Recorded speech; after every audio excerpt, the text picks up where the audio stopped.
And it's with real pleasure I take this MPI, and before the member for Fairfax scurries off, I want to make an offer to him. He was at Nora Head. I'm happy to drive him from here to my electorate to talk about offshore wind so he can explain to my constituents why he's opposed to 3,000 good-paying jobs building those wind farms, why he's opposed to the 1,500 ongoing jobs operating those wind farms, why he's opposed to the Tomago aluminium smelter that needs that cheap, clean energy to keep going. And while he's there, he might want to talk about his plans to put not one, but 2 nuclear power stations on the shores of Lake Macquarie, which is his real ideological obsession. Fair dinkum, guys. No one can talk more about ideological obsession than this guy, a guy who's obsessed about nuclear power. So, thank you, Deputy Speaker. This is the truth about what this is going on. Those opposite stand opposed to 3,000 jobs in my community.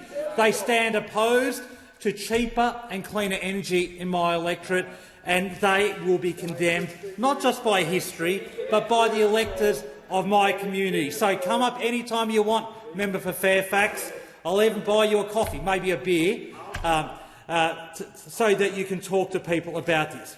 But the truth is, Deputy Speaker, that the Albanese government knows that poor community engagement from transmission and renewables development does threaten the rollout of cheaper, cleaner and more reliable energy, and that's why we've taken strong action to fix a problem those created when they were in power. For 9.5 long years, they were happy to roll out renewable energy infrastructure, but did they do any community engagement? No, not in the least. And that's why we're taking strong action.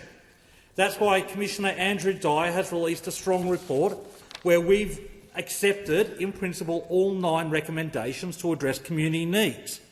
And in fact, the CEO of the National Farmers Federation, when asked about this report, said, and I quote, "This report is a great thing," because we do recognise that regional communities do deserve and should be consulted about renewable energy infrastructure. I'm a proud representative of a regional area, and our communities do want to be engaged and do want to be consulted, and that's what this government is doing. And the consultation around the Hunter offshore wind zone is an example of that. We saw a comprehensive consultation process where there was 40,000 letterbox drops, 7 community drop-in sessions all over the coast, and over 1,900 public submissions. Over 1,900 public submissions. And the result of that consultation was support for the zone, but a reduction in the zone from 2,800 square kilometres to 1,800 square kilometres. And it moved it from the closest point in my electorate. My electorate has the longest stretch of coastline of the Hunter offshore wind zone, and it moved the closest point in my electorate from 10 kilometres offshore to 30 kilometres offshore. And I welcome that. I welcome that. But my constituents are strongly committed to renewable energy and offshore wind because it delivers cheaper and cleaner energy and a stacked load of jobs. And I can honestly, hand on heart, say I have not had a single constituent contact me after the final declared zone was released, because my community's concerns were addressed. Because the truth is, Deputy Speaker, we need this power if we are to invest in cleaner and cheaper power. And the hypocrisy of those opposite is manifest, because what did they do when they were in government? Because that is the real test of political parties. What do they do in government? Well, the now Shadow Treasurer, the member for Hume, when he was the minister, said of transmission lines, the development of interconnectors and transmission is critical to bringing new generation capacity into the energy system while shoring up reliability and affordability across state borders. And we are backing every prioritised transmission project in this country, every single one of them. What did he say about offshore wind? Enabling the development of an offshore electricity sector will deliver significant local benefits to all Australians. International experience shows that offshore electricity sectors coexist with other offshore sectors and activities such as fishing and shipping industries. They are the words of the member for Hume, the now Shadow Treasurer. And what did their energy spokesperson, the now departed member for Fairfax, say about offshore wind? Offshore energy on the 25th of October 2022 is that offshore energy infrastructure has the potential to create significant investment and job creation opportunities, as well as to contribute to Australia's future energy security. The Coalition supports the ongoing development of Australia's offshore wind industry. That's what their spokesperson said this term. But the truth is, Deputy Speaker, they are hopelessly split on this, because only today we had the member for New England, the brains trust of the National Party, who said, I quote, "Wind turbines are filth. Wind turbines are filth." This is and he's saying this is correct. This is his commitment. This is their party's commitment to renewable energy. Because the truth is, it's not about whether it's the right zone or not. They are opposed to renewable energy, full stop, because they're opposed to action on climate change, full stop. They're opposed to cheaper electricity, full stop. They're opposed to thousands of jobs in the Hunter, full stop. Then we had Senator Jacinta Price, who said, and I quote, "Nothing angered me more than the sight of wind turbines."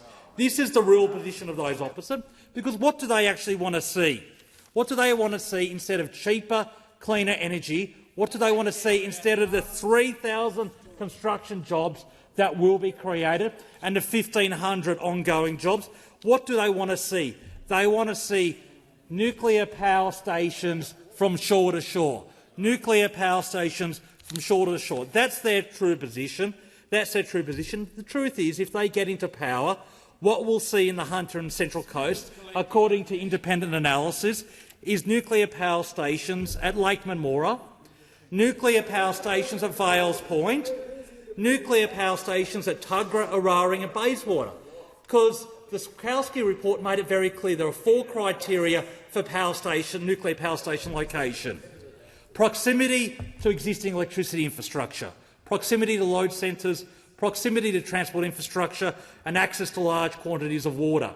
The truth is, Deputy Speaker, you can't have a nuclear power industry in this country, a domestic nuclear power industry in this country, without putting them on the shores of Lake Macquarie, the shores of Lake Memora, the shores of Tuggerah Lake and up the valley at Bayswater.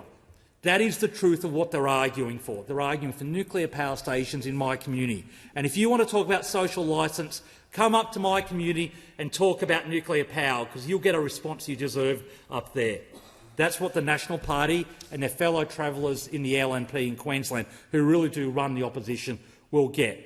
Not only do they lack a social licence, not only will people be lining up to say no, no, no in my community, they should also explain the prohibitive cost of this, because that's what really kills nuclear power. According to the latest CSIRO report, when the levelised costs are included, which take into account the need for more storage and transmission development for wind and solar, so it takes into account that, wind and solar, $112 a megawatt hour. Nuclear power, north of $500 a megawatt hour. So what they're arguing for is power 4.5 times the cost of cheap renewable energy made completely reliable with transmission and storage. And the member for New England, the brains trust of the opposition, has also talked about the English example. The English example. I'm glad he brought up Hinkley Point C. Hinkley Point C, a power station that was promised to be built for the equivalent of $34 billion Australian. $34 billion. Guess where the costs are now? $35 billion? $36 billion? $89 billion. More than doubling in price since 2015. So, Deputy Speaker, if you want to argue for more expensive power, go to the National Party. If you want to argue for less jobs in regional areas, go to the National Party. If you want to argue for decimating manufacturing, go to the National Party, who are running the opposition, which is a fact-free zone. All they do is listen to Sky News After Dark, another fact-free zone. Any independent expert will tell them that nothing they say is based in fact, and I'm very happy for the next election to be a referendum on renewable power versus nuclear power. I'll be on the side of cheaper power. I'll be on the side of cleaner power.